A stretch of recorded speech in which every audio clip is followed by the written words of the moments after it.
free. Just Hello, everyone, and welcome back into the GSMC Fantasy Sports Podcast, brought to you, as always, by the GSMC Sports Network. And for our third segment of the day, like I said before the break, we're going to be talking about some stakes, some fantasy stakes in both the NFL and college football pertaining to some of the biggest games of the weekend. And in the world of college football, stakes in Week 11 are the highest they've been. Two big SEC matchups we have to discuss if you want to talk fantasy college football and the college football landscape in general, and two very intriguingly weird trap games to talk about as well. Maybe not as profound from a fantasy perspective as those SEC matchups, but still highly weird ones to talk about when we consider where certain teams are in these conferences. But without further ado, let us talk about first these SEC matchups, and then let's get into the weird and wacky, shall we? But let's do college football games with the biggest fantasy implications.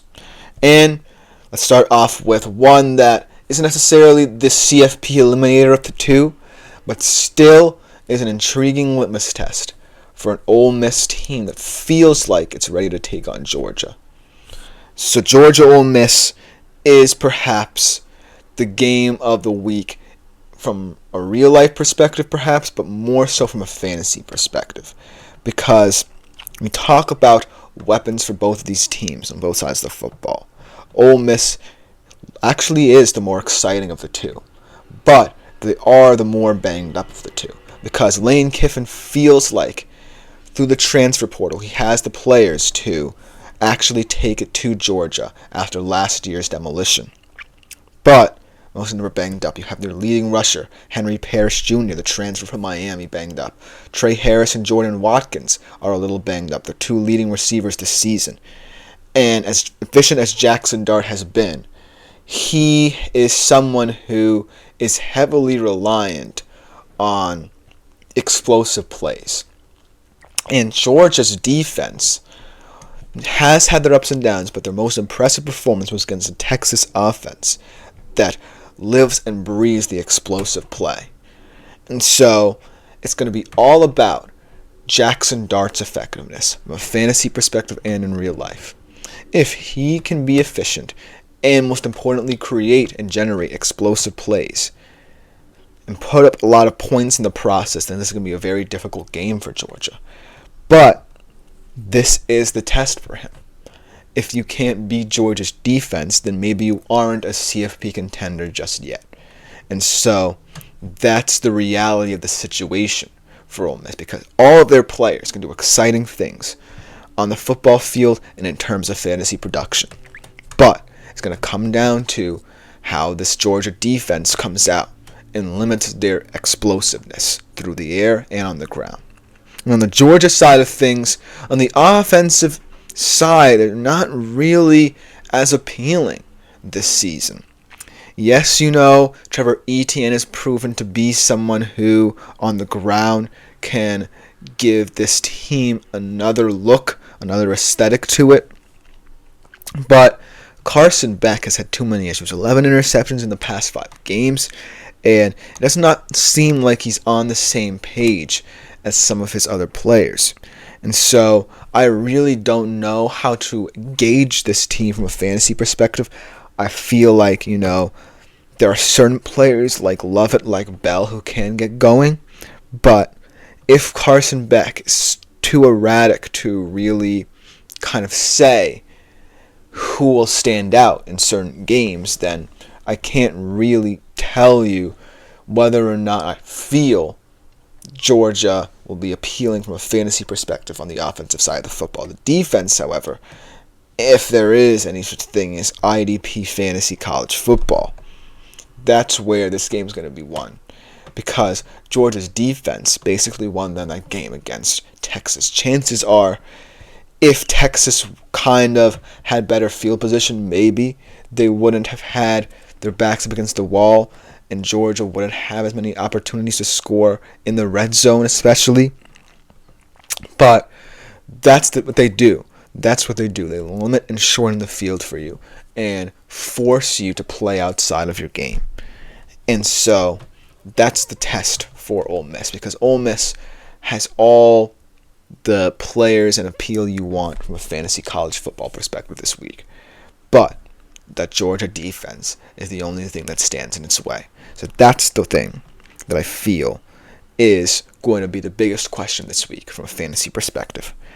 Now let's talk about the other SEC game, perhaps the more important of the two here in terms of CFP and elimination factors. Alabama, LSU. And not for nothing, this game has been a playoff eliminator in, say, the past 5 seasons or so. Each team to have won this game has gone on to play in the CFP. And I feel like, Alabama's qualities are that Jalen Milroe is so hard to account for, even when he's having a rough day, just because of his raw talent at the QB position.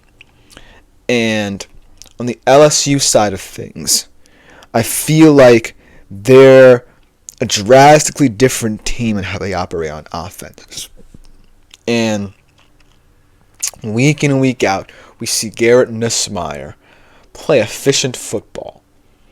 The questions for them on the offensive side of the football is that going to be enough against an Alabama unit that's kind of rounding into form, limiting the big play, and putting up decent performance after decent performance thus far. And for Alabama, it's going to be about, I kind of feel like we have the upper hand, but if LSU wins the ball control battle, can we generate enough explosive plays to stay in this game? And that's where the excitement from a fantasy perspective stems from, because both of these teams have so many weapons. You may not even have heard of some of them. Jeremy Bernard, Kyron Lacey, Aaron Anderson, Jam Miller. That's where this game could be won. An unsung hero, Ryan Williams, I didn't even talk about, one of the phenomenal freshmen this season. That's where this game can be won, and most importantly, that's something to monitor from a fantasy perspective. When you have players who can rise from the ashes for you in games of this caliber, then that's the beauty of fantasy college football this year. Finding the players who might not always factor into your success in fantasy, but in certain games can stand out and step up.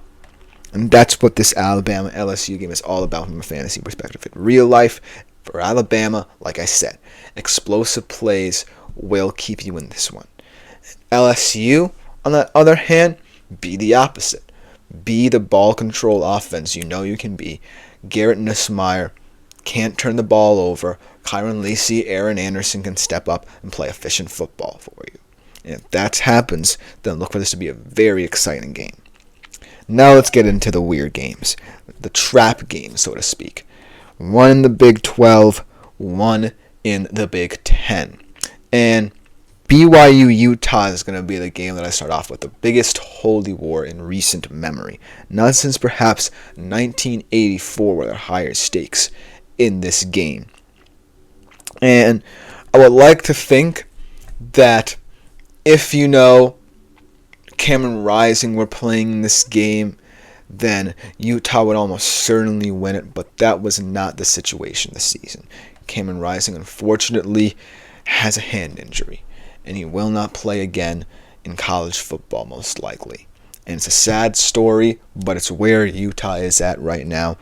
And, not for nothing, they aren't as well equipped to handle his loss this season as they were last season, when Bryce Barnes was more than serviceable for them. And so, that's why I don't necessarily think there's much meaning to this game, but they still have talent. They still have one of the best tight ends in the nation in Brant Kuithe. They have an interesting transfer receiver in Dorian Singer. And, it might not necessarily come down to having to push the football on the field and thus risking turning it over with a very inexperienced quarterback in Isaac Wilson. But the thing that I like about BYU is that they aren't as good as we think they are, but they play a very clean brand of football that limits opportunities for teams to pounce on their mistakes. Because granted, this is a team that hasn't necessarily had its gut punched yet. And Utah could be capable of that. But they just found ways to compensate for that. Jake Retzlaff has been very efficient this season. They have different weapons, like guys like Darius Lassiter stepping up. And not for nothing, this BYU team is one that, feels like they can overcome anything, overcome any adversity. But this holy war will be defined by the absence of what could have been had Cameron Rising played in this one. Because let's say BYU were undefeated and Utah was undefeated in this one. Then it could hold importance. Now it's all about, playing spoiler potentially for Utah. And the last game I want to talk about before we head to break, Michigan, Indiana. This is a huge trap game for Indiana because Michigan still are Michigan despite the fact they are a worse version of last year's Michigan, which won the national championship. But Indiana is a team that I feel like it's done so well in incorporating all these transfer elements. Physicality on defense, efficiency and explosiveness on the offensive side of the football. Curtis Rourke playing Heisman caliber football for this team. But Michigan, the reason they're weird is because that championship caliber mindset is still ingrained in Michigan despite its limitations. No stability at the QB position, but still a solid run game. One of the best tight ends in the nation in Colston Loveland.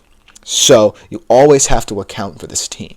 But Indiana is a team that can create explosive plays both offensively and defensively. So look for this to be a very exciting game, and hopefully it can be a good one because I do believe Michigan are a tough task for anyone going forward in the Big Ten. Let me know what you think in the comments. That will just about do it for this time. Coming up, we transition from college football to the NFL, talking about basically the same thing. Which NFL games have huge fantasy stakes for you and your team? We'll be right back after this short break.